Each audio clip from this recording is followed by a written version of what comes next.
Welcome to A F.o.O.L Podcast. This is episode 60, and I went to the mall the other day to visit the Lego store. I was really surprised to find the stationery store had moved. Nope. Okay.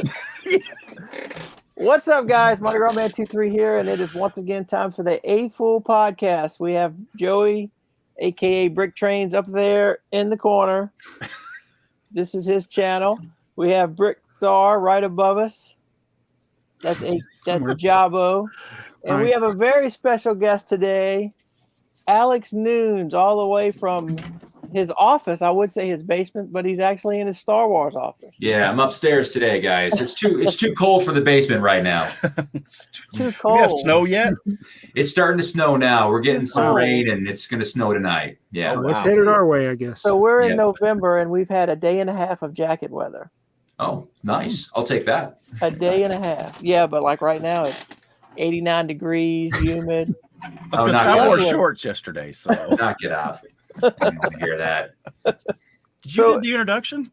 Yeah. So everybody knows, if you guys know us, you definitely know Alex. No question about it. He is one of our newest land members. That's right. Oh, yes. Yes, he is. And he has a humongous city in his basement. Yeah, it's going all right. Yeah. Is the news channel going to come back and do another walk around tour of that? You know what? That was all my wife's idea. She's like, we got to get him over here. You know what? That's not a bad idea, because I think I promised him some skyscrapers last time they were here. And we've added a few. So I think that'd be a good idea. We should reach out.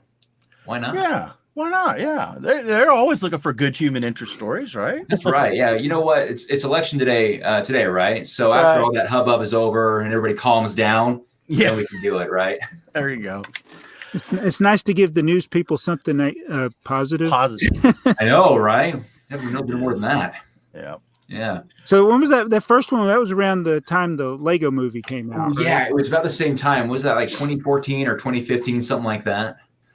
She's like, that'd be a good idea. It's gonna be great and fun. I'm like, no, don't get the news people here. And she just did it anyway. And then what was crazy is they the morning crew wanted to get on that action.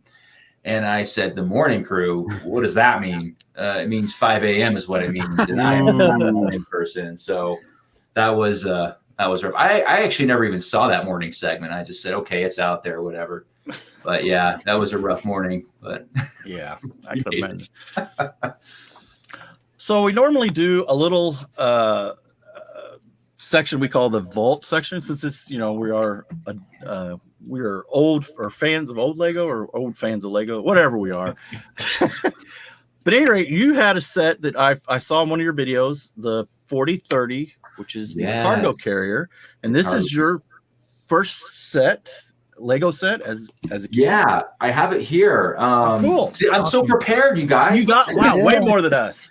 Woo. Look at that. Hang on. Yeah, this is what is it, circa 1988 or something like that, I think. Yeah, hang on. I got it pulled up over here. It is 1987.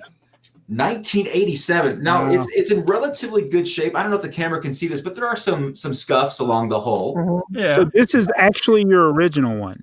The original. Okay. Yes. Oh wow. A lot of us have to go and rebuy our original because we wore them out.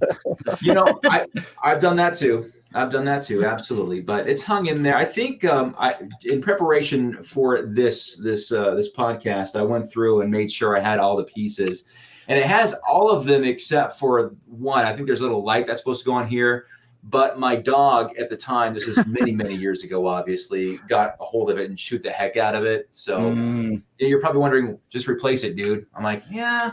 Then it's not original. It's not original. Right. That's right. Yeah. It's just one of those things. But yeah, it's hanging in there. So in your big collection, when you tear down all your sets, you keep the instruction booklets and you just have all the parts mixed in your storage? Yeah, I try to keep the instructions for the most part. I didn't do it for the longest time because I didn't realize, that's what you would do as a collector. So, as a teenager and mostly I had my dark ages too. When I started collecting again, I started to like, oh, you know what? There's some value in keeping these. It's kind of cool.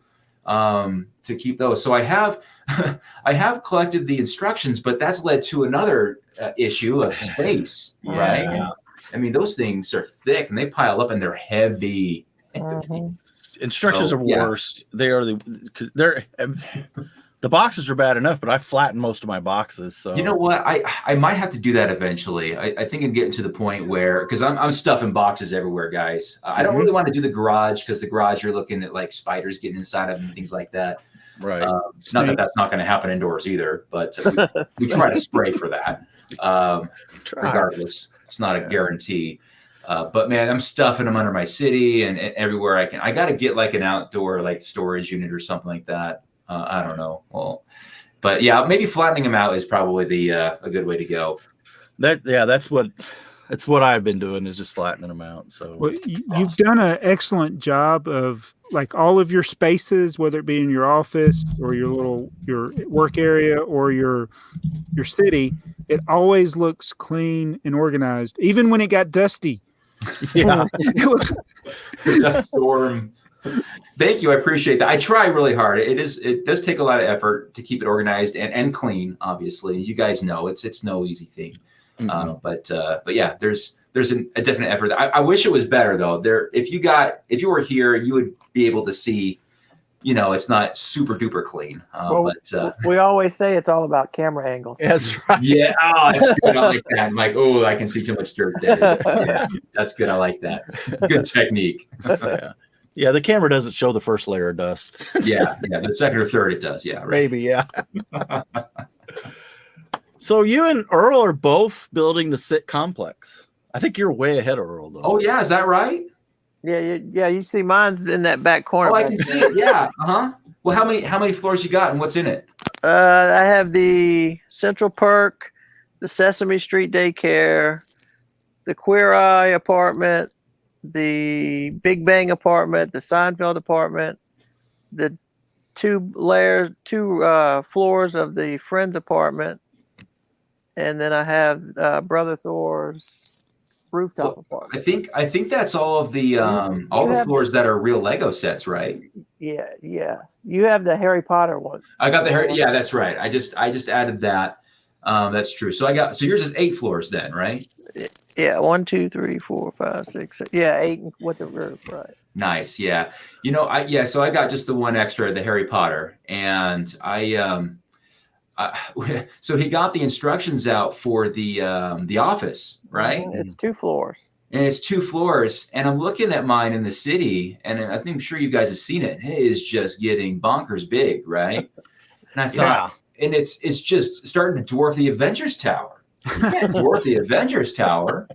So and you guys saw the rebuild of the Schmute Tower. Just did that a week or so back, and I haven't published it yet. But my wife and I, what is it, Tuesday? On Sunday, we put the office Lego set together, and I'm waiting on a few more pieces because that is going to be added to the So that's coming out here soon.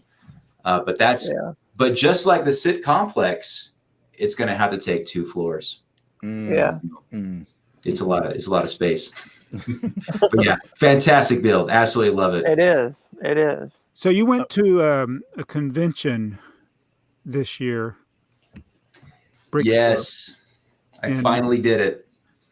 Were you apprehensive about going?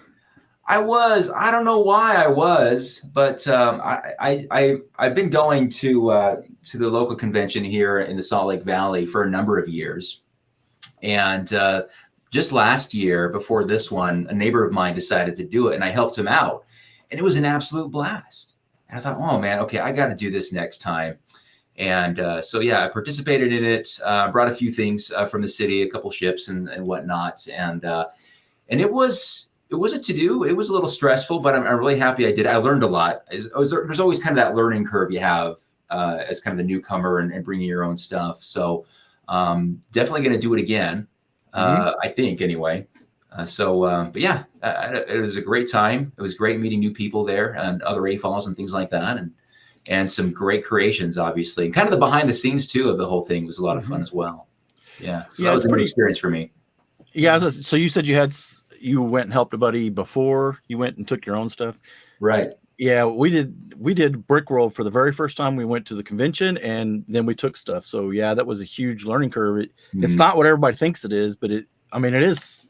It's a lot of fun, but it's a lot of very work. tiring. It's work. Yeah, It is. It's a lot time of work. commitment for sure. Yeah, like I Especially wish I was there for the entire thing, but there was some things I missed because of responsibilities at home.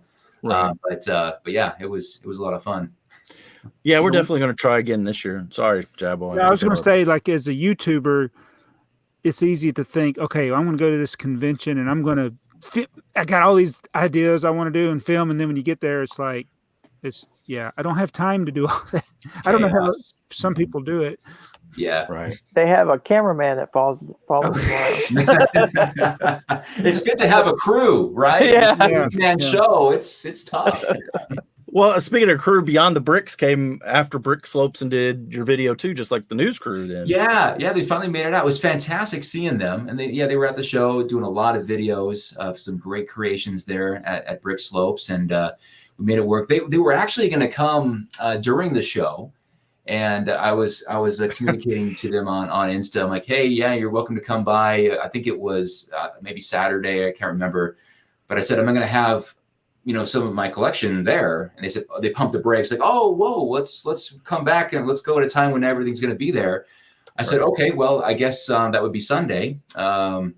So I was like, okay, so they're going to be, I can't remember when they were going to be by. It was early Sunday afternoon, and I was up pretty late Saturday night getting everything home.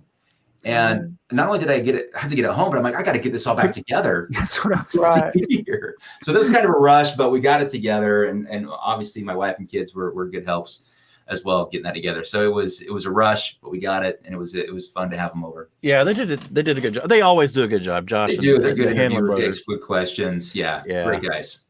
Josh always he asks questions as if he doesn't know anything, or the answer's going to surprise him. He knows. Josh is a great guy. Yeah, he knows. He knows how to get you talking, right? Yes. Yeah. No, the that's problem exactly is getting you to shut up, right? Yeah. He's done a lot of interviews. So he'd be like, the stuff behind you, you go like, so what is that? What is that from? Right. Star Wars. Wow. What is that, a movie? Awesome. So, one of the segments that you do that I really enjoy is the Minifig Mayhem. You and your wife do that. Thank you. And yeah, I think it's great interaction with your viewers and stuff. And you said in one of your videos that it wasn't as popular, I guess, view-wise. Yeah, not as popular view-wise, but I mean, for the people who participate in it, it's fantastic, right? Right. Oh, yeah. So I think there's something special about seeing your minifig, wherever you are in the world, you send it out, and no matter who you follow, you're a YouTuber or whatever, and there it is on the other side of the camera, right? And they make a big deal about it. I think that would be so cool. And I thought, I think there would be enough people that would enjoy that, see that. And so we thought, hey, let's try it out. And it's gone pretty well. Obviously, you have kind of the big, larger amount right up front, right? Right. Yeah. And it's slowed down over the months, but they trickle in. Yeah. We have like 15 episodes. Is it 15 now? Wow. Yeah. 15 or 14. Maybe okay. That's a pretty good amount, So it's good. It's been a lot of fun. And you know what? It gets my wife involved too. Sure. Which is fantastic, because for a good amount of time she was in no videos. Like, you would have thought I was just some single guy, doing YouTube. But yeah, it's been great getting her more involved, and obviously my kids, as they've grown substantially pretty quickly, right, as you guys know. So are they both as interested in it as you? You know what's funny, man? Not really. In different ways. Like, they went through phases. Josh, when he was a little younger, was absolutely into it, into the more setting up destructive scenes throughout the city. Now, as he's 15, almost 16 now, and he's more interested in video games and girls and things like that, right? But Jimmy, he is 10 years old, and he is loving it. He's going down there. He's stealing all kinds of pieces, building this stuff, and it's really fantastic. So he's kind of getting into the full swing of it right now, which is fantastic. Loves minifigs. He loves going to bricks and minifig stores with me and begging me for little minifigs, especially Minecraft. He's really into Minecraft right now. So he's kind of in that. But I'll tell you what, though, sometimes they walk through the house and they say, I'm bored. I don't want to do. Like, dude, you got a massive Lego city in the basement, not to mention all over the house, that you can go and just have fun with. I think it's just like, I guess if you grow up in a house that's just got a big Lego city, it's not a big deal. I don't know. Like, just like you go to your friends, like, what, you don't have a big Lego city in your basement, you know? So I can usually tell when Dakota starts getting bored with what he's doing, because he'll start dragging stuff out from underneath the layout, the city. Sorry, Earl.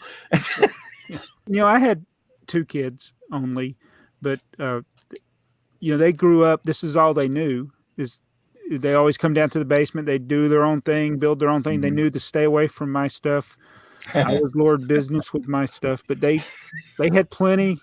But their friends, it's like as their friends would find out about things, it's like they'd just be blown away, and it's just like that's just normal to us. And I imagine that's where your children.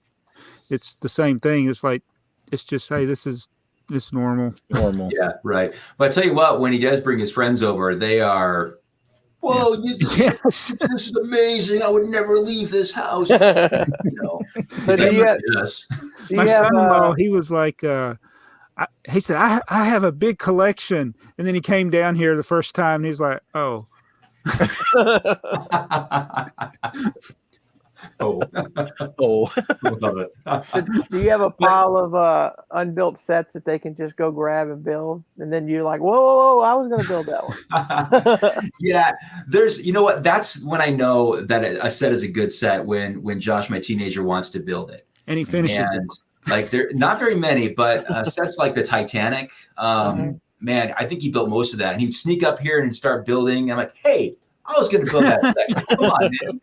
So yeah, there's certain things that he sees as tedious, and there's some builds that he sees as fun, and he definitely likes being part of those. But I tell you what, he's really good at making sure the camera's rolling, so he's getting the time lapse in. Yeah. So, cool. Like, all right, as long as you got that, we're getting to capture. We're good. Yeah. So, I mean, has he ever started something and then not want to finish it? That's a good question. I don't think so. No. Okay, every time he's gotten into one, there might be a few. I can't think of any right now.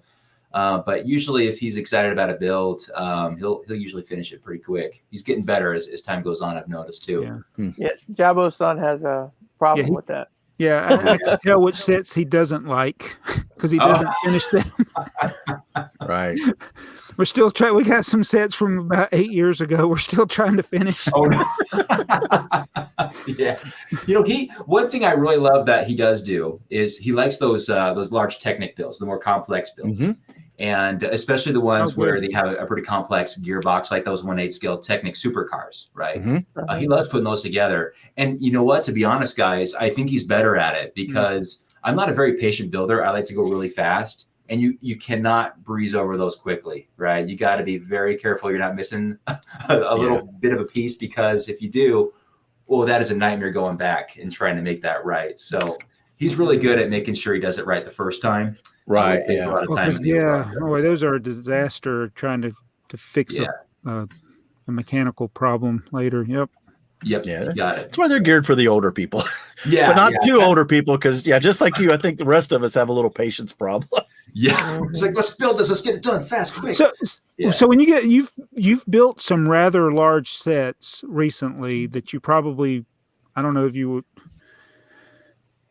have got them otherwise, but did you feel like when you get stuff and you want to get it out on a timely fashion, does that put a little more pressure into your normal build experience? Like when I build, I can start building something. Well, I got to go do something. I'll stop building for a week or something and come back to it. But how is that process for you? That process, to answer your question, yes. I always have like a very tight timetable. When I look at like Lego set reviews, for example, it was about getting the set, getting it built, getting a good quality review, and getting it out as fast as possible. And I used to be like really stressed about that. Like, I got to get this built really quick. And I would stay up late, sacrificing sleep to get it done. But over time, I think I've done a little bit better. I still think I'm pretty uptight, and I still want to get things out pretty quick, especially, ahead of the weekend or something like that is usually what I'm trying to do. And also technical issues, if you're trying to do a video and you realize that, oh no, the audio is messed up or the video got scrambled or something like that, and you go, oh my gosh, I got to shoot this all over. That used to drive me nuts. I think in my older age, Jabo, I think I'm doing better because I'm like, all right, it is what it is. I'm going to bed, and I'll get back to it when I get back to it, right? So there's no time crunch on you to review the sets that are first reviews that they're sent, the ones that are sent to you? Oh yeah, through the early review process, right? So you mentioned I'm in the land now, and it's relatively new, right? I think I was accepted in just last May, so I'm just kind of going on like I guess what 4, 5, 6 months now. Right. And so those are coming relatively new. And I'm kind of finding that they are kind of all over the place with, they have embargo dates like, okay, this is when it's going to be released. And this is when it's going to be available to show on social media. And I don't know if this is your experience as well, but sometimes they change that on you. I remember, what set was it? It was the Lighthouse. I got the Lighthouse and I was like, oh my gosh, this is a fantastic set. And I put it on my piano and I'm like, I'll get that to that when I can. I have some time. And then they moved the embargo date ahead a week. And I thought, what's going on here? So leaked. Yeah, it got leaked. Yeah, that's exactly what happened. So I thought, okay, so I got to get this thing done quick, which I did. Thank goodness. I think I got it done. I got the build done and the review done in just a couple of days and got that posted. So that worked out pretty well. But for the most part, like I got the what's that thing called, the Hulkbuster, which is a very controversial Lego set apparently. Yeah, apparently, yeah. Man, I got that, and at first, I'm like, wow, this is a huge Lego set. My goodness.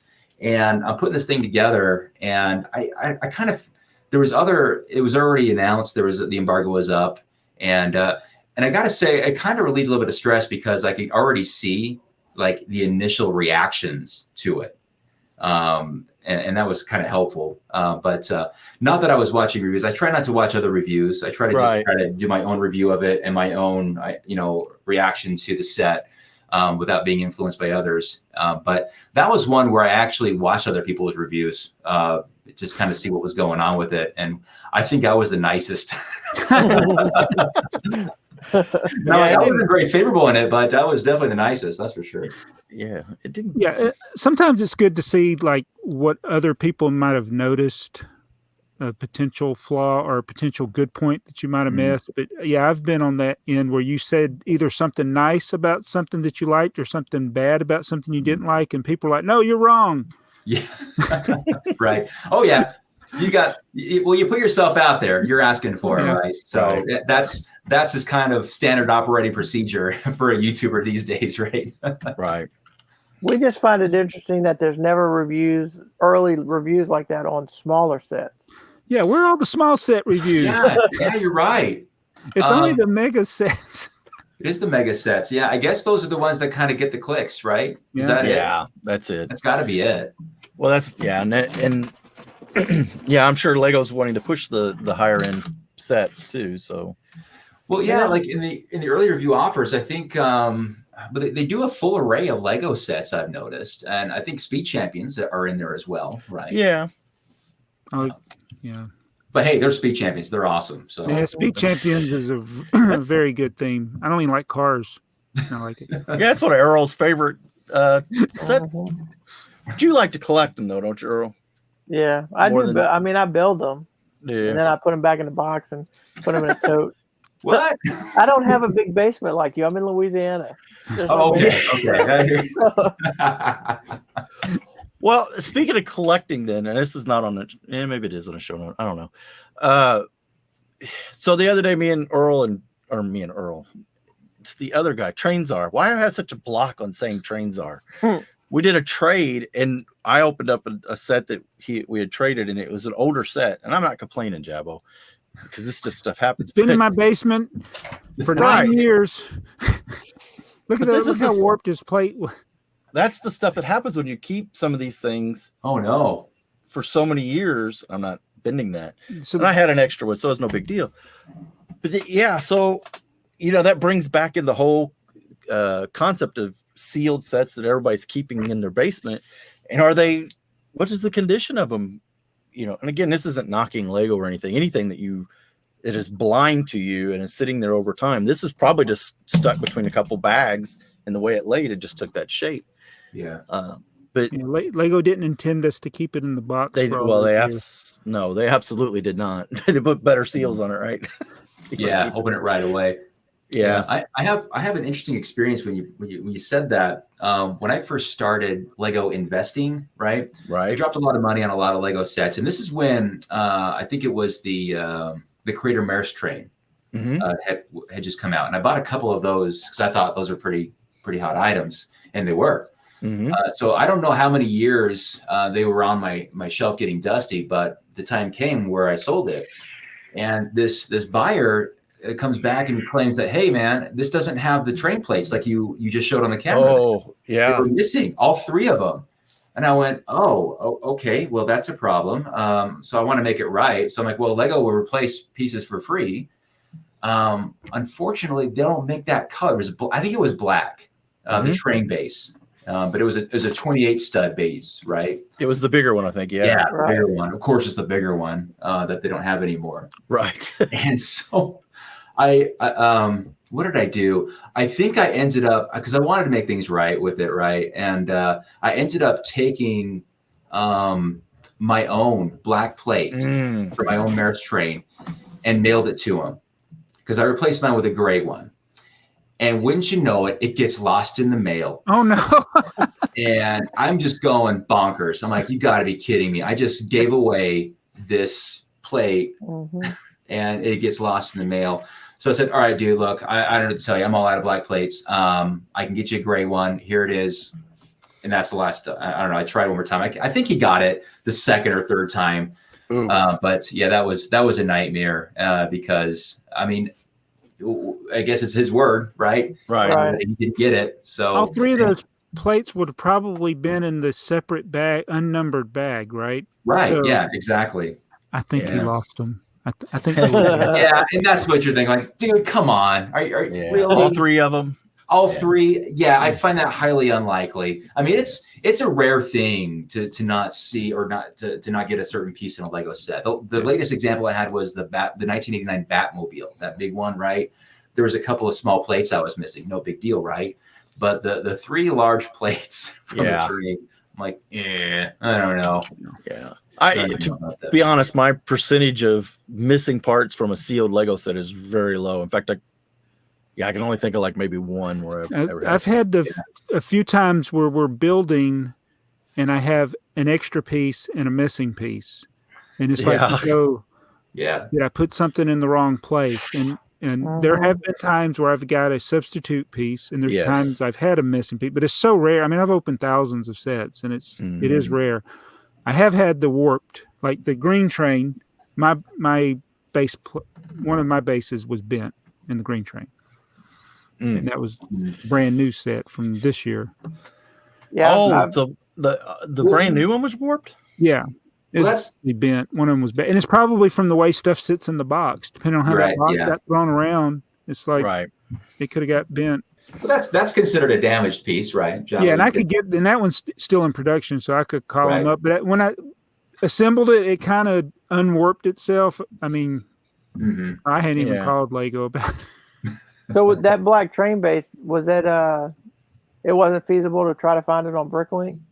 You could find it on BrickLink, and at that time, I think it was, I can't remember how much someone was selling it for. I think it was like $12 or something like that. Yeah. You know, coincidentally, I saw one at my Bricks and Minifigs just this last weekend for $25. And I'm like, ooh, I could get the real one. I should have just got it, but I didn't. I'm like, well, nobody out of mind. Whatever. Nobody will really know unless they look at your train running and they like, you know what? Yeah, that doesn't look right. Yeah, no one's gonna like, hey, wait a minute, that's supposed to be black. Get out of here.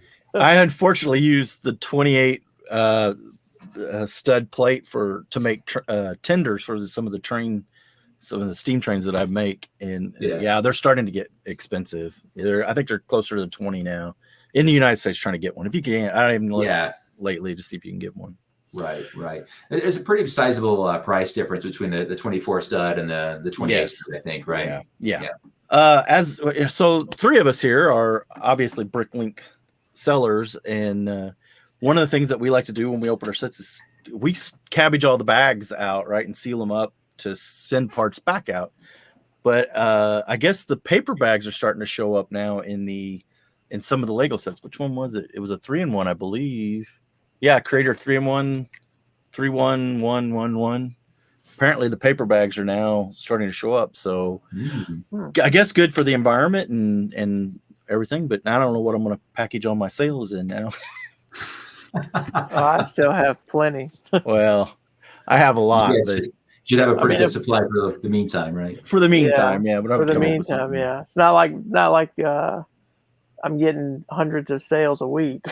Yeah, that'd be a good problem to have, though. Yeah. BrickLink's kind of slow for me. Yeah, this part of October has been a little slow. Or what month are we in? November. November. The end of Yeah. October into the 1st of November, it's been slow. Well, I guess. So I've had Alex, mine closed. One thing we always talk about is a complete set. So you take a lot of your minifigs and you put them in your minifig cases, and you save the instructions. So if you're piecing together an older set that you don't have or you can't find it because it's jumbled up in your collection, what would you consider it complete? If you had the instructions, if you had the minifigs? That's a controversial question right there. Ooh. We go right for the juggler here on the A.F.o.O.L Podcast. Yeah. Oh boy, here we go. I got to do this right. So you know what? Okay, so I had an experience. I was at a neighbor's house, and I was telling them they heard about me trying to rebuild my castle theme, right? And they said, "Oh, we have a lot of castle pieces that we think you could use to help out." I said, "That'd be great." So I went to their house and they put them on in a plastic bag for me. They're really awesome. They just gave them to me, right? These are really great old pieces from the 80s. Those wall elements, right? And they had a few minifigures, really old minifigures from those mid 80s castle sets. I'm like, "Oh man, this is great. Thank you so much." And I was going to use them to build like castle walls, but I got to thinking, you know what? I think I could piece together that. I think it's the 86? It's the King's Castle, right? 6080. That's it. Yeah, that's it, my man. So I'm going through the instructions and I'm putting them together, and sure enough, I'm able to piece the set together for all the pieces, just not all the minifigs, right? Right. Yeah. And by the way, the bricks and minifigs, they also have those 22 stud base plates for it that are pretty new, right? But they want $20 for it. I'm like, right. I think I'm good. So I would say that, let's say I had all the minifigures with it, and maybe that's where I draw the line. If I had all the minifigs and all the pieces, even though they weren't original to the set, I pieced them together in my own collection, right? That's fine. I would say that is the set officially. I could say that is it. No instructions. I think the instructions in the box are optional here, but all the pieces and the minifigs. There you go. I said it. That's there you go. I'm with you, man. See, I got to have the instructions, so I can do that. Okay. Nothing wrong with that. Nothing wrong. You know what, though? I will say BrickLink is a fantastic place to get a discounted Lego set, right? Relatively speaking, right? So you can get an old Lego set, no box, no instructions. You know, the pieces are all there. Right. And the minifigs are out there. That's what I care about, right? Right. But as a collector, right, you want the instructions, and in some cases, the box is just the cherry on top, right? And so I totally get that. In most vintage cases, the instructions are more expensive than the pieces to put the set together. No, you're right. Absolutely, you're right. There's been more, especially in some of the space, some of the classic space. There's been more than. Well, I had bought a bulk lot off of eBay that was mostly space, and I was able to put together however many 4 or 5 sets, but I still had 4 or 5 extra sets of instructions. And I have slowly over the years put those together. I have the instructions. So then you start buying the pieces, the minifigs. And then ultimately, just because I am that weirdo collector, I find the box for it. So, you know, but that's just me. But, you know, a person that's wanting to build, you know, a castle or a train station, it is fine to just have the pieces, and, you know, maybe even the minifigs, you know, at whatever level, if it's a display thing for your city or your train layout or whatever. So I don't think there's anything wrong with stopping it, just having the pieces in the part. And I definitely don't think there's a problem with piecing it together or bricklinking it. Together. That's common. Yeah. That is very common. Yeah. And a lot of my sets are like that. So my vintage sets. I forgot what I had some, I was thinking, I always do this where I'm thinking of something and I forget, but so you have you pieced together old sets like from your childhood or before? I mean, I don't know if did your collection start in the 80s for the most part and come up? Because you got I know you got a lot of the 80s and 90s stuff, it looks like. Yeah, I haven't really pieced together much. Not very much. It's mostly going to be the original set if I have it. Okay. It would be very rare if I pieced something together. Like that castle, I think outside of that, okay, everything. I don't think I have, honestly, unless it's like a very tiny set. I take that, very small sets. I remember trying to get my my 90s subspace themes together. There were a couple of small Blacktron sets. Like, you know what? I have enough extra pieces and elements that I could probably put that together. So I'd say there's a couple of smaller sets, but for me, that'd be a rare thing to piece them together. That's something that we tend to usually chase, is just the thrill of trying to put it together. Mm-hmm. It's exciting. It's kind of fun. Yeah, I kind of caught the bug a little bit with that, rebuilding that castle. But it's also kind of frustrating, right? It can be. And it's a slippery slope too, because what happens is like, well, I want it complete. So I'm going to go to BrickLink and I'm going to when the pieces, and then you're like, chick-ching, chick-ching, chick-ching, and it's just. That's why you got to be patient. When you did, when you built that tower, you substituted the back because you couldn't find anybody on BrickLink that had enough of them. See, we would go to 5 different sellers to get the part we needed instead of. Or Europe. Yeah. Wow, you guys would go to Europe.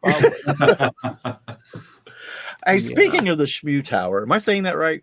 Shmoo Tower. Okay, that's right. So you did, like Earl just mentioned, you pushed it over in a video, very very view grabby video, I'm sure. But so you've rebuilt it, and I guess my question about it. Also, first off, awesome. I like that you did everything modular. That makes it nice to be able to do the interiors and stuff. Mm-hmm. Which floor is the A.F.o.O.L World Headquarters? I don't know. Which one do you think should be? One with a view. With a view? Basement. Okay, basement. Yeah, well, 11 and 12 are going to be reserved for something in the future. Yeah. So we could do the 10th floor. How about that? There we go. So what I want to know is who noodled all those pieces for you before you started? Ooh, yeah. When you got who sorted all those pieces on your table? That was me, man. I totally when you got started, you had everything stacked. I'm like, look at this guy. I would have had a bucket. I would have had this. Yeah. My OCD kind of showing out there a little bit, I guess, guys. Well, I know Mindy helps you with the tower. She sorts while you build. So yeah, I didn't know if maybe she did that. Yeah, I've all I do is I sort into 3 size groups. I put all the plates in one box. I put all the bricks in one box, and I put all the 1-buys or less in another box. So I just have 3 little piles. Oh, that is nice. That's a good system. I like that. It's simple but effective. A lot better than my system. I still sort by color. I sort by buying on BrickLink. Yeah. So the green tractor, I bought pieces. Yeah. I hope I put the right pieces in your order. Oh, they're in there somewhere. Get that bad feedback. I trusted you. But yeah, you know how many I started doing that, and once again, I forget that there's a huge. So yeah, I spent 2 hours after I had filled my cart with yours and a couple others. I spent a couple hours going through my store and then taking them all out of the carts. BrickLink needs to fix that. We need to be able to shop from our own store and with a wanted list. The only thing you have in your store is your investment sets, right? Yeah. Back in the day, I did have a lot of used sets I was, selling, but I don't do the parts. I don't sell parts. Maybe I should. I don't know. Looking at you guys, your cool backgrounds. You don't think so? Well, I just say every different aspect of this hobby adds more time. And it's like, yeah, right. When I see somebody as organized as you are with your city and your collection, it's like you're adding another layer. I mean, if you want to do it, but just know that it's not easy at the beginning. Yeah. But for me, like the problem you had with the Maris train, right? I don't run into that because I don't like selling people sets. Okay. Right. Yeah, because I don't like, because I had a guy years ago on eBay that I shipped him 2 sets in a box, and they showed delivered, and then 7 days later he says my box is wet. And he said it rained and my box got wet. And I said, when did it rain? He's like, yesterday. And I'm like, it's been on your porch for 6 days. I'm like, I'm not refunding you. Right. I was like, go ahead and go to eBay. But I think he was just somebody fishing for a for a discount. So I some people are so particular about their box, and I can understand it, but sure, I don't like dealing with this. That's why what I like dealing with parts. Yeah. But at the same time, the parts has its own problem. Just space to store them, the organizational part of it. It's a challenge, especially if I'm already gotten further into it than I expected. I'm actually into the other part of the basement. I'm always impressed because I've made a significant amount of orders on Bricklink for pieces, right, to build mocks and whatever, and they're pretty varied, except for that one order with just the windows, right? But they're pretty diverse in the amount of colors and elements that you're ordering, and usually they get them out that next day. I'm like, dang, that's pretty good. They're on the ball. But it's got to be a lot of work, a lot of organization, like you said it there. So I'll take your advice. But I mean, there was a time where I think I was selling a Lego set almost every day, and I'm like doing the boxes, looking for boxes, packing them, and making these trips to the post office, and it was like a part-time, close to a full-time job in some cases. So yeah, I hear you. So are there any sets on your wanted list, like any like Grail Holy Grail? sets? Yeah, Holy Grail. Like a Grail. Yes. I know you know what? I'll tell you all. Let me go to BrickTsar. I'll tell you which ones I want. There's because it's just easier to find them here. Let me see if I can go sign in here, and I'm trying to think of one off the top of my head. I mean, for a long time, I really wanted. I think it was it around 2005, the first UCS Millennium Falcon. That was kind of the holy grail for a while until they came out with the 2017 one. And I'm like, I'm good, But let's see here. All right, no, I can't log in. Come on. Oh, there we go. Yeah, don't go to BrickTsar not logged in. No, right. There we go. All right, I have nine sets are on my wanted list. Here we go. Only 9. Only 9. Oh well, a lot more, but this is what I think is realistic for me. I wish I could do the breaking news, because this is a future Alex video. How's it go?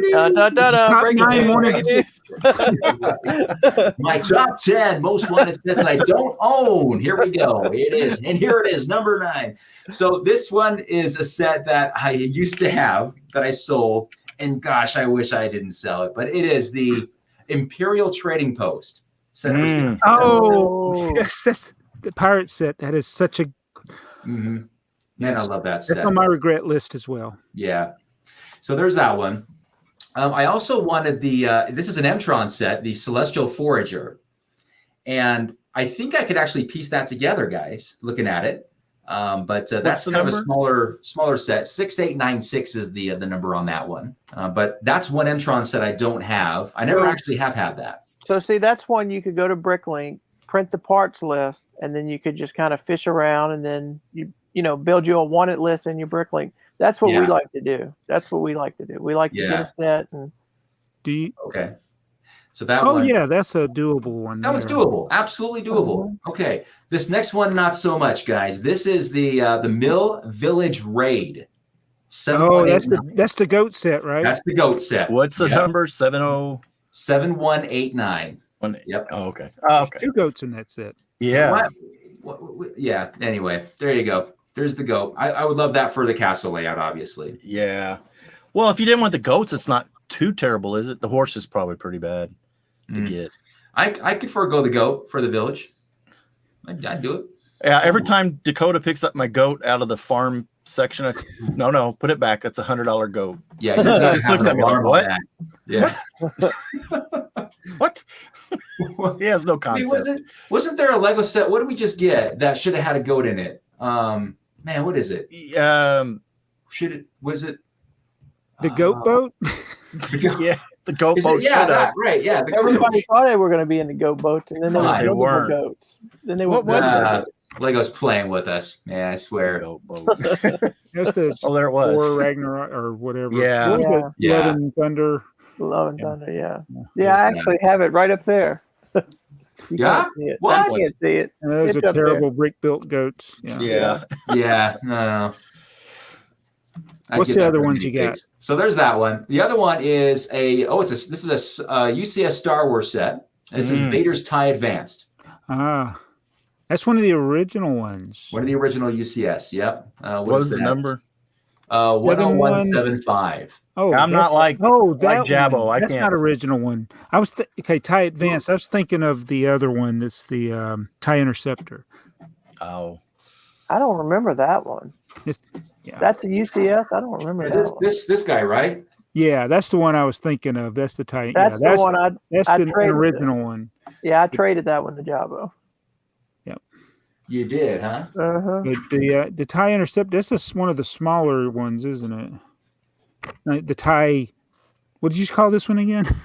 The TIE Advanced. Well, I foresee that one TIE coming. Advanced. Yeah. I foresee that one coming to your collection like a couple of those other ones did. You just got to pull the trigger.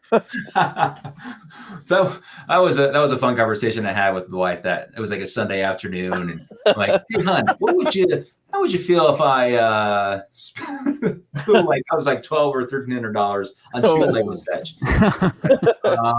What do you think? I think yes. I think yes. Oh man, that was a good day. She didn't say no. All right, so there's that one. Now, this other one, this is a set that I actually was able to order, and then it got canceled and said it was out of stock. This is set number 10183 Hobby Trains. One of the last 9-volt Lego sets out there. Yeah. Fan designed. Mm-hmm. It's circa 2007, which I think is the same year 9-volt went out of business, right? The modern 9-volt. Yeah, that's it. Gosh, I mean, Lego Factory. Yeah, it's the old kind of crocodile style, and man, it just it was a beautiful. I got into trains late, guys, really late. I was building my city. I'm like, you know what? Trains really make this thing look awesome, and I was trying to get into it, and that was on available, and it was on a discount. I can't remember how much it was. I think it's on a set, and it was on like a 20-30% discount, and man, it eluded me. It's a good one. It's a good one, yeah. I mean, it's not like one of those that everybody knows about either. No, it's very obscure, and it's got so the factory. Those were all fan designed, and that one has the most different fan designers. So you got the main model, but there's I don't know, like 20 models you can build. Yeah, that's right. But that's the one where all the instructions don't exist anymore. You have the instructions for the main model that are for the main model, but for all the other ones, unless somebody saved them, they're gone. Yeah, they were all online. Yeah, they were online, right? Is that how you got? Yeah, them? they were online only. A couple of the sets were no instructions. They're kind of like the Lego Bricklink designer stuff. Have you looked lately? I know Lego has been putting some of the older vintage stuff online, just as a lark. Has anybody looked lately to see if maybe they had resurrected any of those? I don't know. I just want to see what. Did we get all your sets yet, Alex? Oh, I'm sorry. Keep going. I'll look for the set name. I got 2 or 3 more, I think. Okay. Right, this one should ring a bell. Really, you guys will know this immediately. This is the Imperial flagship. 10210. Yeah. And that I really wanted this. And I'll tell you guys a secret here. If you don't tell anybody, I'm just kidding. But, so nobody watches. I thought I was going to be able to get it. And as I was looking to buy one, I bought one of the ripoffs of it. Oh no! Yeah, and that ripoff version is, to my everlasting shame, in my house somewhere. But you never see it because it is not in a visible location. So it's not that actually. No, it's the big one, Joey. It's the big one. What's the number then? 10210.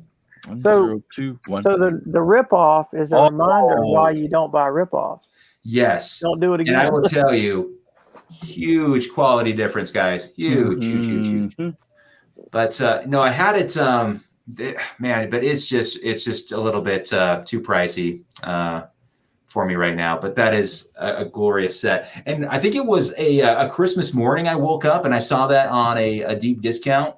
And it had sold out that morning because they were like, okay, let's get rid of these. It's retiring. And it was on just a sweet deal. Oh, yeah. And Back then, you could find 50% off easy. Yeah. So you have a lot of the pirate ships. Is that the only one you don't have?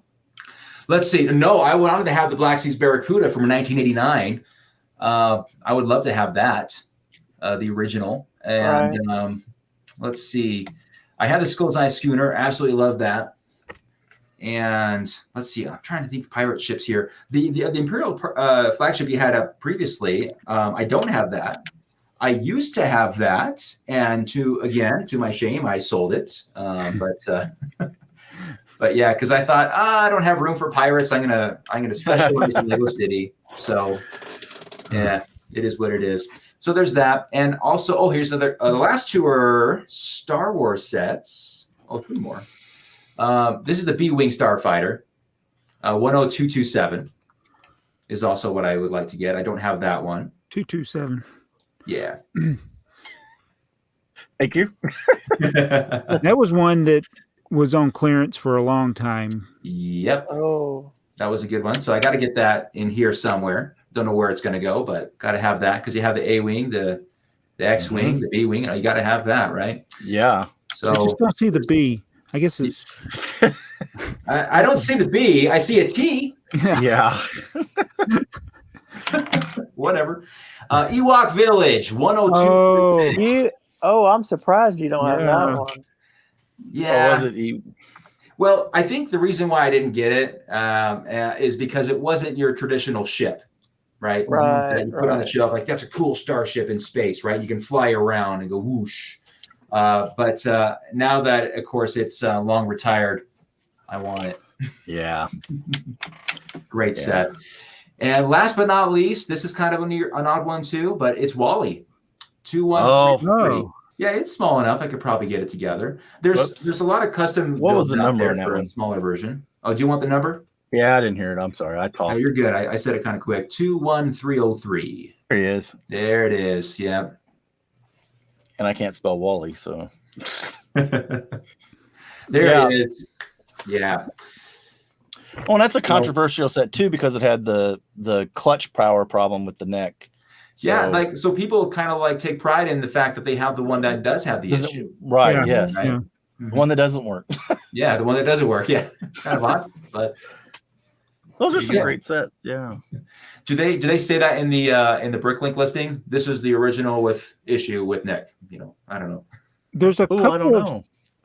I don't know with this one. I know some of them you can't tell. Like I have a Technic set that had a part replaced, and I don't know which version I got. You can't tell from the box. I'm assuming mine has the corrected one because I bought them on clearance. Oh, okay. It probably was in the later run, but yeah, sometimes when they fix a part problem, you can't tell. Now, sometimes when they fix a build, you can tell if you look closely at the box. Or they change a character like they did with the Finch Dallow set. Did you get that set, by the way? The one that had they changed out it's the bomber, I think, or something. They changed. No, I didn't get that. Yeah, they'll change sets. So that's the thing.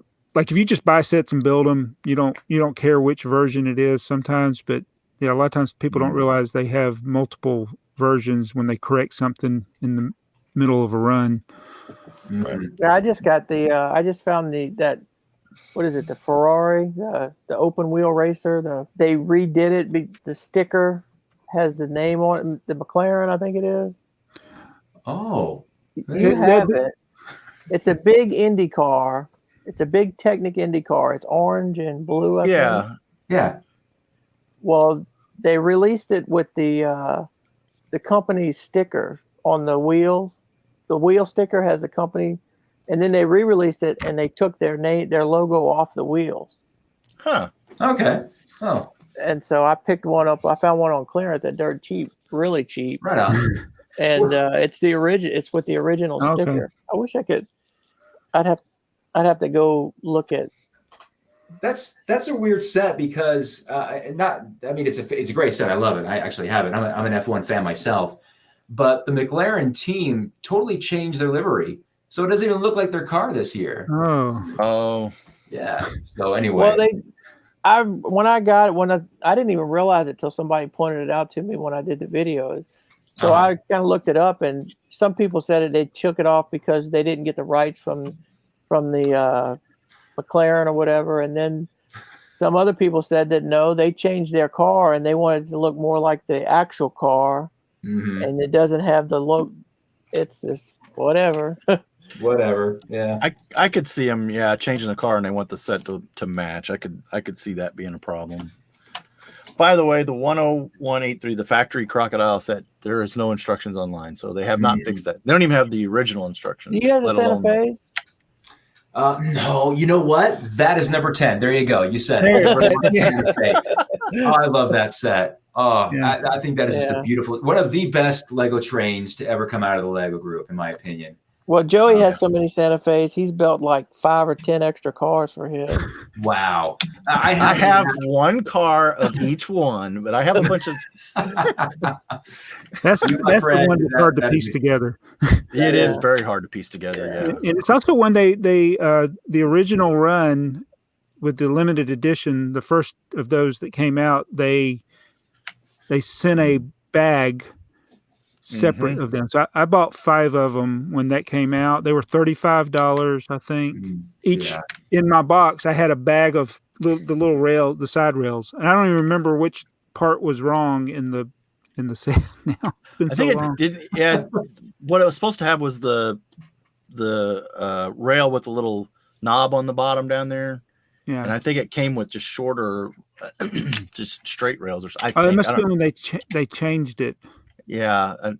Do you have the part number for that little bag? Because I have that little bag. I have a little bag, and I cannot find. You can't find part numbers for single bags. Well, I thought it ended up being I thought it had a service pack number. No, but it wasn't. It was a clear bag, from what I remember. Right. Oh, and by the way, it is. Yeah, it is a clear bag. Added the Santa Fe Super Chief as the 10. Well, there now see that's what we do here. Now you have a brand new video coming out soon, and you have a top 10. You got it, man. Well, I think I should be able to knock out that M-Tron, right? Yeah, possibly Wally. But you know what? On the topic of trains, I also wanted I want the diner car for the Metro liner. Oh, that is something that also has to do with me. Yeah. So let's see. I don't know. Let me try to see if I can find it. Is it a diner or is it a sleeper car? It's the club car. I thought it was a diner car. Club car. It's a club. Does it have a? They had a second release of it.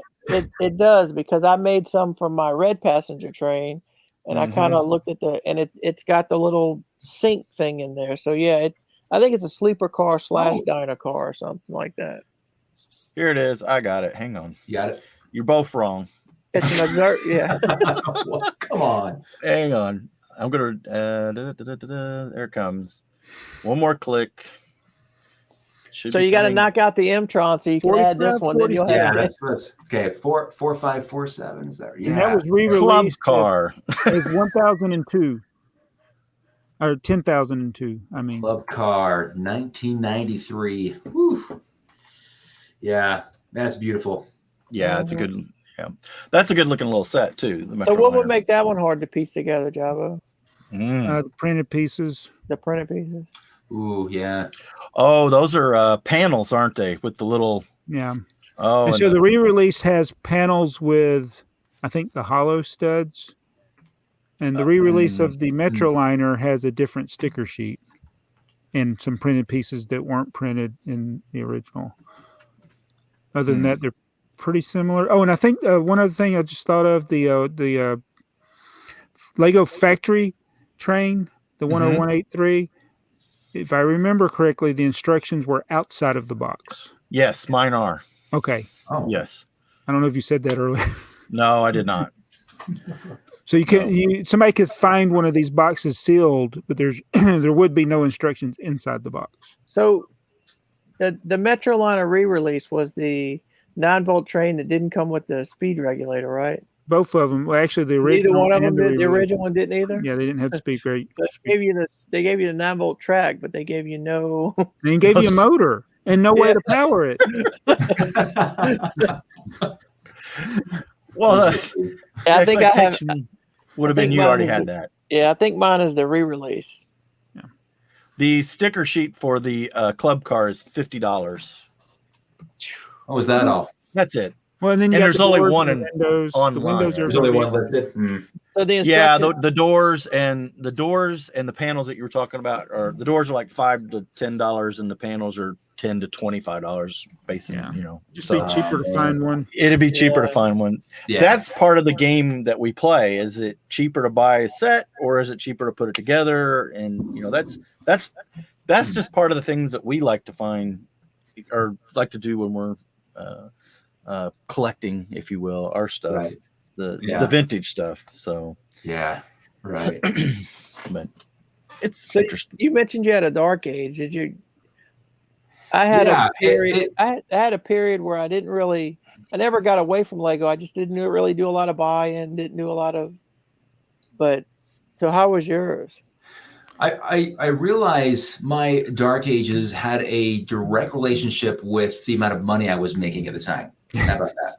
Mhm. No, it was I think it was when I finally, reached adulthood and had to actually move on with my life, right? So I think it was from 19 to 26 years old. It was the passion never left. Like I had my Right. collection, but it was mostly in storage in my parents' house. And then they're like, "Hey, when are you going to get your stuff out of here?" And I said, "When I have room." So I think I was about 26 or 27 years old when I finally was able to get some stability in my life, get a place where I could actually bust it out. And while it was still hard to collect, obviously space restraints and starting a family and things like that.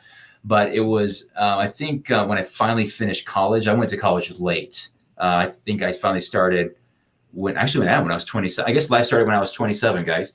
So about my early 30s is when it finally took off.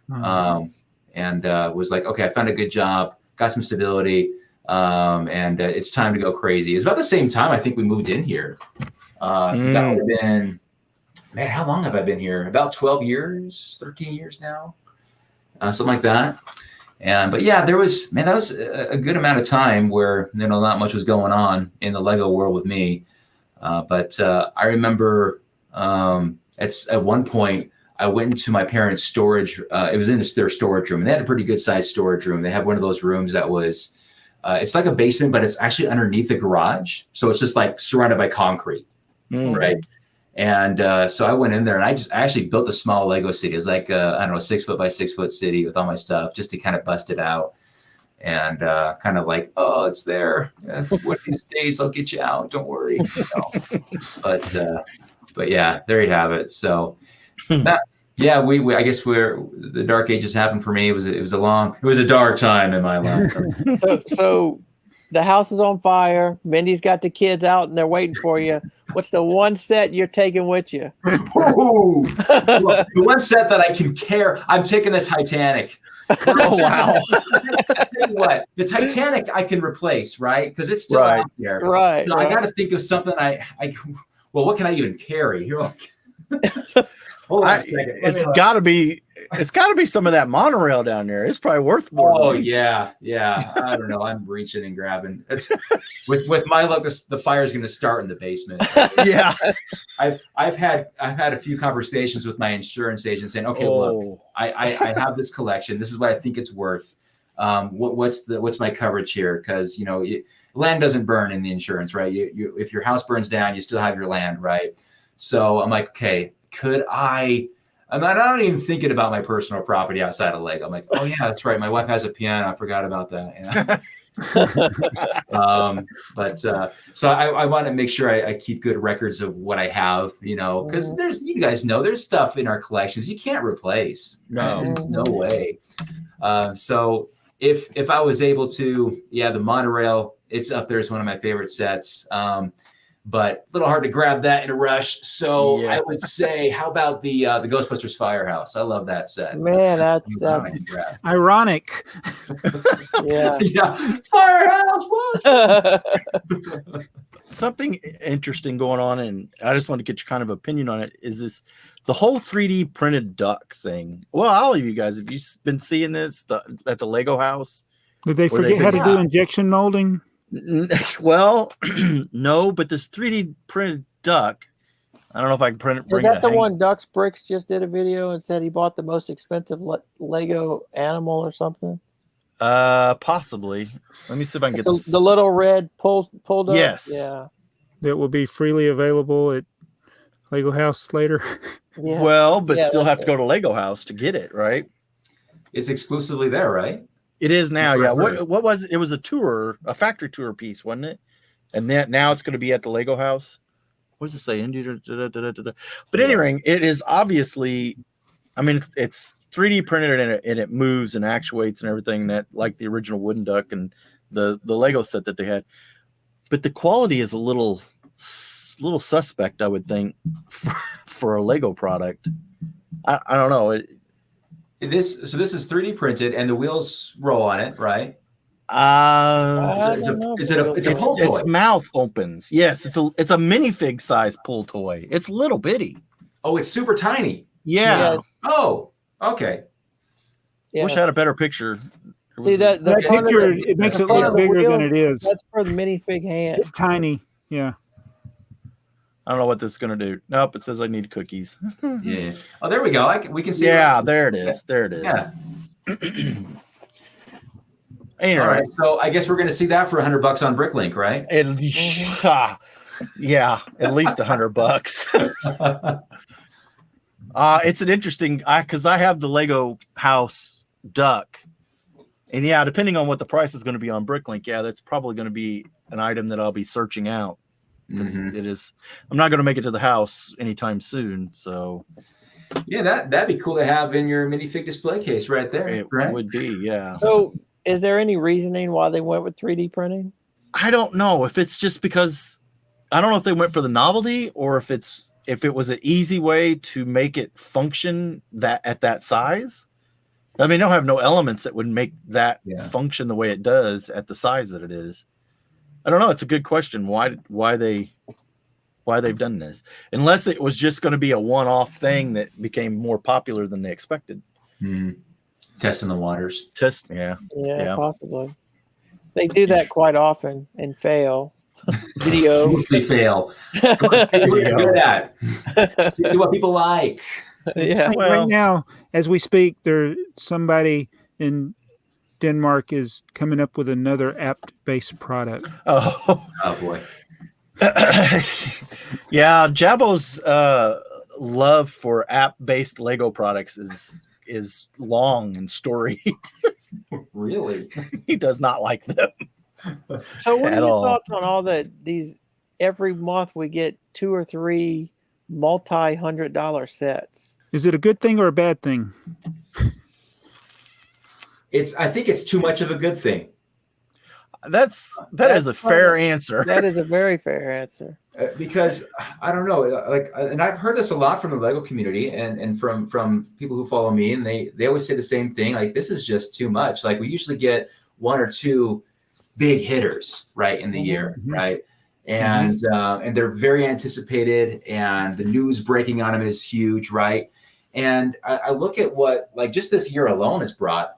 And it's good. Don't get me wrong. We love big sets, right? As collectors, it's fantastic to see what they're going to come out with next, but it's kind of exhausting.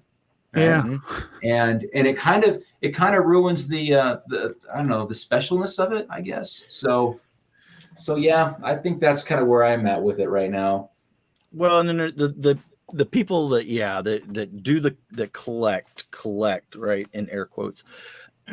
There's a certain amount of that they they're always collecting the newest thing, and it seems to have gotten very expensive to collect some of those things, and we have I have had to get choosy on some of the sets that I get, and I also worry that at some level Lego's kind of overrun their headlights, especially with the economy. And that ain't Lego's fault. The economy is not doing as well as it has, as it has. Yeah, and I know they're kind of out a couple years looking for their production. So yeah, sometimes you kind of wonder what's going on over there. Are they asleep at the wheel, or are they just absolutely brilliant, right? But I kind of think that, like, I'll bring up the Hulkbuster again, right? And most, like 95% of the reaction I've seen are quite negative, right? And I'm sure you guys would probably agree with that. And I'm thinking, who wanted this? Who asked for this? Who thought this would be a good idea? And let's say it looked fantastic. Let's say it looked just like the Hulkbuster, right? And they knocked it out of the park. $550. Right. Wow, that's insane. But look at the success though at the Daily Bugle, for example. Right. Now, not the same scale, not the same price. I get that, but one of the best Lego sets of the year, in my opinion. Yeah. Right. I agree. It was amazing. Legos. How many did it have? Like 20. It had over 20 minifigs, didn't it? Yeah. 25? Something like that. That was unreal. And I thought, okay, let's be smart about this. Let's do an Avengers Tower, right? Avengers Tower, big tower, whatever the case might be. I think that would have hit really well with Lego fans, especially Marvel fans, right? Because it's so iconic. But they did the Hulkbuster recently, and granted, it's nowhere as massive, right? It's relatively small, right? But regardless, it looks good as the Hulkbuster. So I, in my newfound powers as a lab member, I told Matt in my report, like, this, I didn't say it sucks. I was honest. It's a report. You're a professional, and you kind of say what you think, and you say what the community is saying about it. And they asked, like, is there anything else you want to add? I said, yeah, you should have done this. I should have done the Avengers Tower. I think that would have been a great, I don't know. What do you guys think?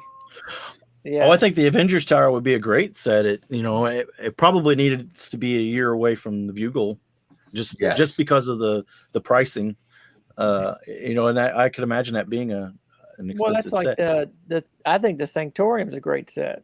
I mean, it has a few little flaws, but it goes great with the Daily Bugle. But that could have been 1 year for the Bugle and the next year for the Sanctum, but instead, how fast can we get them out? Yeah, and I don't think there are exceptions. The Hulkbuster is one of them, but I mean, they just did a Hulkbuster. Yeah, I mean, it wasn't as big and it wasn't as expensive, but it was a UCS set. And they just did it. I mean, it took them 10 or 12 years to redo the Falcon and to Yeah. It seems the pace has picked up quite a bit. So right. Hey, while they're busting out these massive sets, as far as Star Wars UCS goes, I want the Venator class Star Destroyer. Have you guys seen that? Like the mocks out there for that? That is I think it's indigenous to just the what do you call it? I'm not a massive Star Wars fan, so I can't as I was gonna say the ones behind you. Yeah. I'm not much of a Star Wars fan. But what was I gonna say? Anyway, there's some fantastic mocks of the Venator class, and I would love to see that as kind of the same scale as we got in the 2019 Star Destroyer, right? But Clone Wars, that's what it's. That's what I was saying. Okay. Yeah. And you know what? I was while we're on the, are we good on the same subject? I don't want to. Anything you want to talk about? I wanted to say something. Hold on a second. So while we're on the subject of these massive sets coming out, so this is not a massive set, but this is a recent set, right? Transformers Optimus Prime, fantastic. I wanted this right away, but I didn't feel like the price point was right for it. With a lot of things, right? There's a lot of that going around. And I'm noticing some sets, not all, mind you, but some sets are getting pretty good discounts pretty quick, right? Yeah. And these aren't because they're going out AFoOL, but they're just, I don't know if it's because they're not selling quick, they want to induce buying, but it induced me to buy because it was 20% off, but it was temporary, right? Right. And I'm wondering if that's kind of the new thing that we're going to see here because of the whole supply demand thing. Are we going to see, because of these high prices, we're going to see more of this? Did the 20% get it to where it should have been in the first place? Right. Totally agree. See, I've told them before that a couple years from now, that extra $50 is, we're not going to say, oh, this set should have been that, because those days are long gone. It's just like, Well, I don't know, the Galaxy Explorer set was 100, Mm-hmm. and you can get it all day long.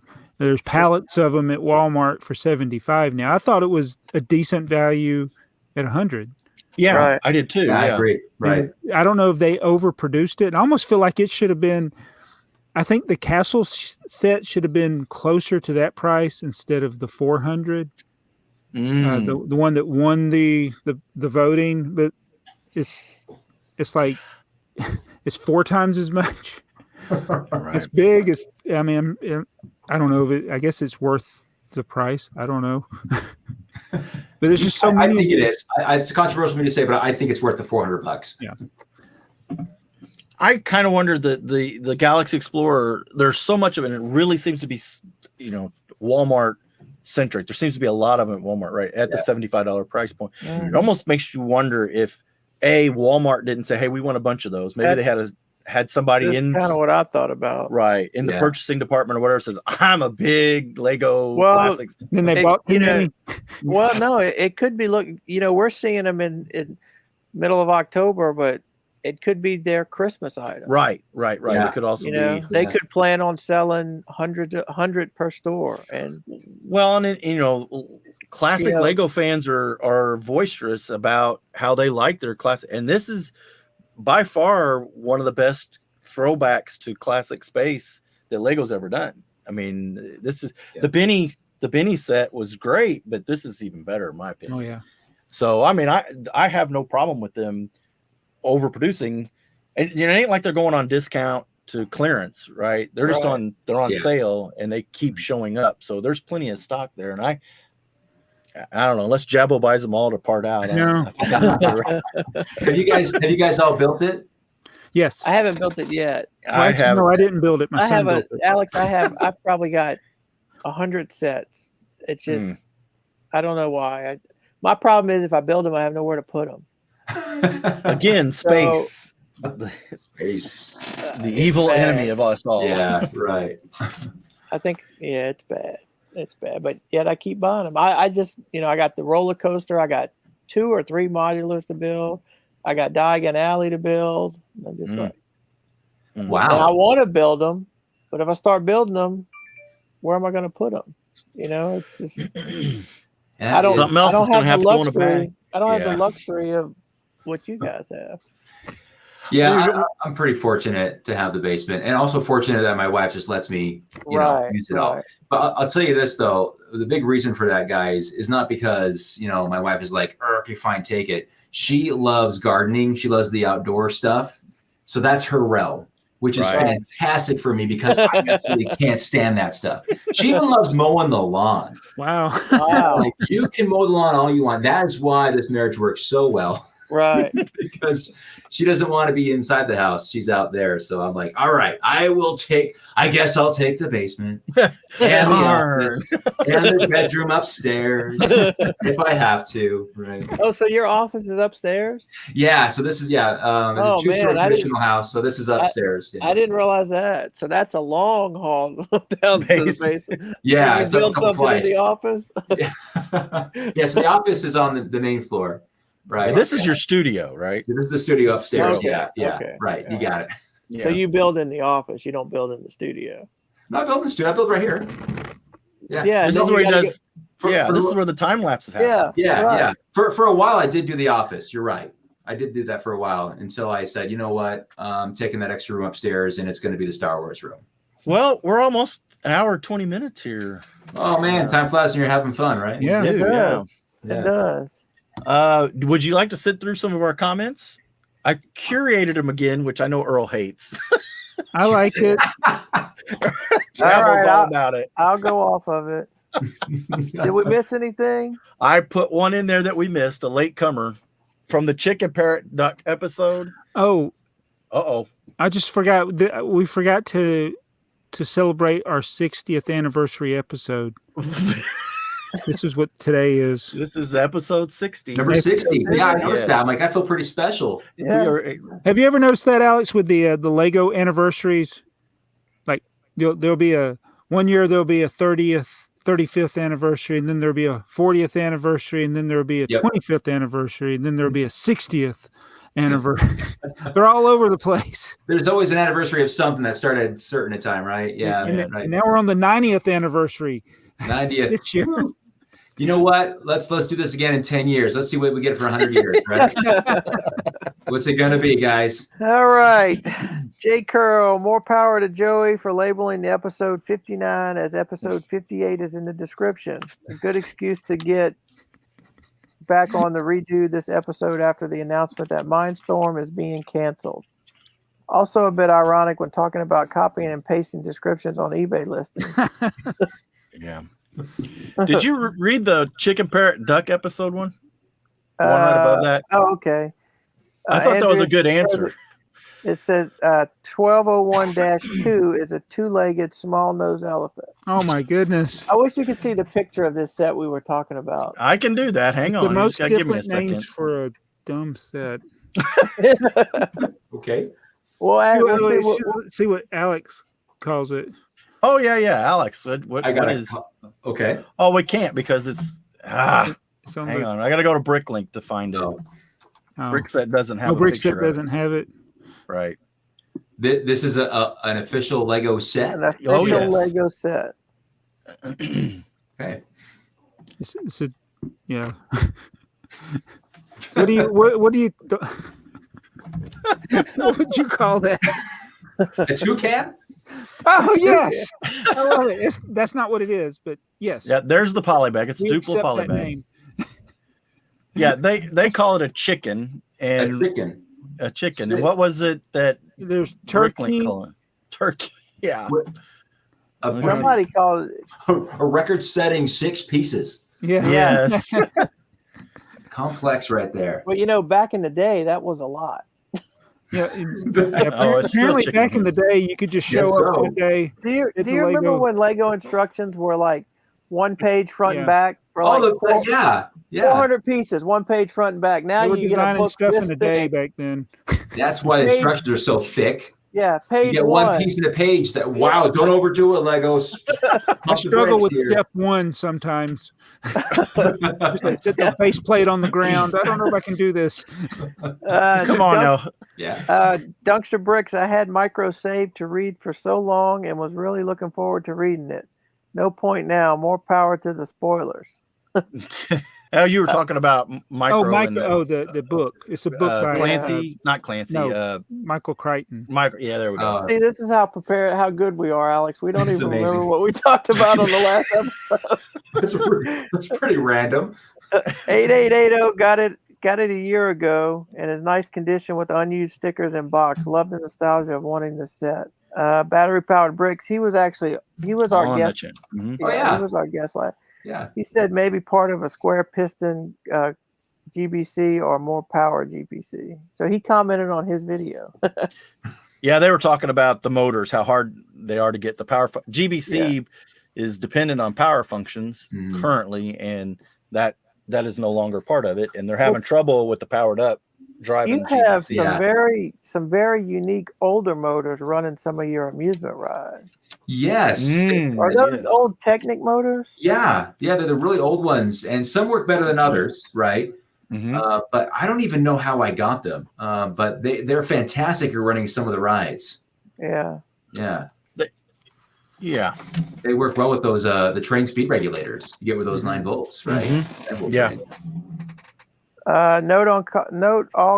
Not all comments of previous one were in the show notes, so That wasn't a comment. I don't even know what that is. What is it? See, Joey, this is the problem with this. Well, he